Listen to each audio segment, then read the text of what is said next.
And to Newswatch, but before I get on to something disturbing about the ABC, even more disturbing developments this afternoon at Melbourne University. I'm a free speech guy, and it was at first trouble to read former Treasurer Josh Frydenberg today saying these camps that anti-Israel protesters had set up at many universities are camps of hate and should be removed to make universities safe for other students. Now, I'm not sure that a blanket ban like that is consistent with the kind of debate I'd like to see in universities, although I must say they've been clamping down on a few themselves. In fact, only 2 universities have so far said, yes, we do want these camps to go. Off you go, people. We might call the police. One is Victoria's Deakin University. The other is Canberra's Australian National University, where 2 of the protest organisers, you might recall, said they supported the Hamas terrorist group unconditionally. And Jewish students said that other protests say they support Hamas and be chanting and taking over bits of the campus and all that kind of stuff.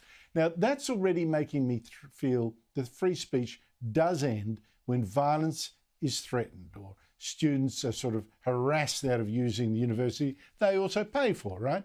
So I've got that. There is a line between protest, free speech, standing around, saying your piece, and aggression, harassment, bullying, stopping other students from going about their business like, learning. Now, we've seen that line crossed already at Monash University as well. Here's just one example of the outrageous bullying, the deafening even, of a Jewish student. This man needs to leave immediately. And you people, every time you dare to show your face, you Israeli-loving genocide supporters, we will be here, we will not leave, and we will stand our ground. Now, I understand Monash has called police in for a couple of incidents like that. And today at Melbourne University, that line between protest and bullying was crossed again, when protesters took over the Arts West building, renamed it Mahmoud Hall, and then made it a threatening place for Jewish students and an impossible one for anyone to study in.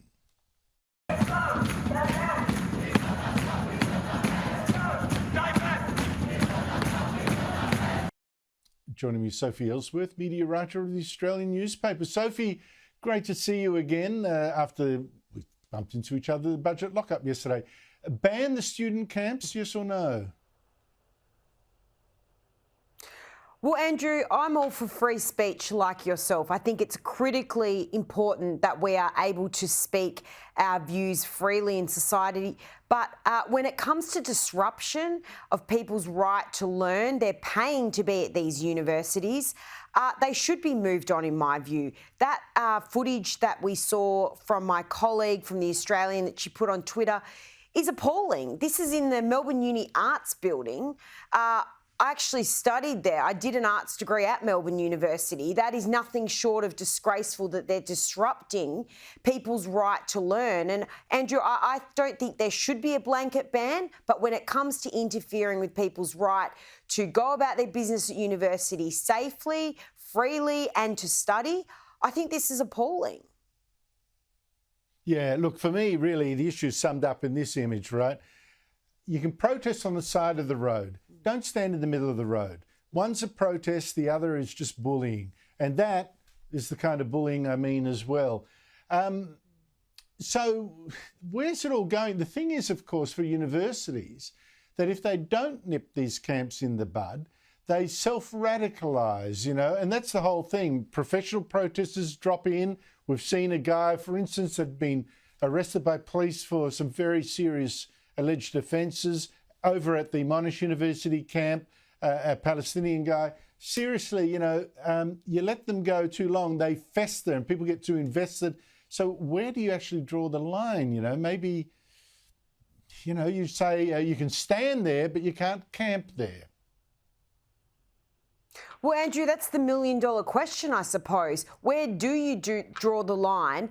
And I would argue that a lot of these camps have been able to go on for too long, and they have grown into these big campsites that to some students are very distressing, and some of the conduct that's coming out of this, from what we've seen online, is quite threatening. So this is now a problem for the universities, and they need to deal with it swiftly before something incredibly serious does happen.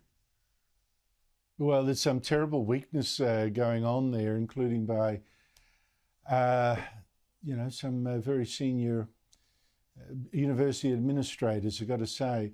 To the budget, it says something. The budget actually says something very telling about the. I said it was disturbing. It should be disturbing for the ABC. I'm just thinking, yeah, right. You're paying the wages of sin here. The ABC turns out to be getting more money from the budget, but for worse performance. Tell us about it. You wrote about this in The Australian. That's right, Andrew. So in the budget papers last night, it showed that the audience reach the ABC is aimed for this financial year is about 67%.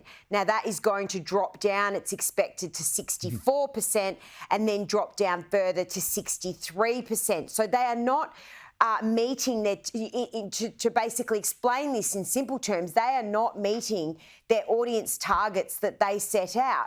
But curiously, Andrew, they're getting more money. They get about $1.2 billion every year. So go figure, the ABC gets more money, but they're losing audience. And they're losing audience across television and radio, Andrew. So this is a problem for the ABC. And I think there would be many taxpayers wondering why they are getting so much money when people are turning off.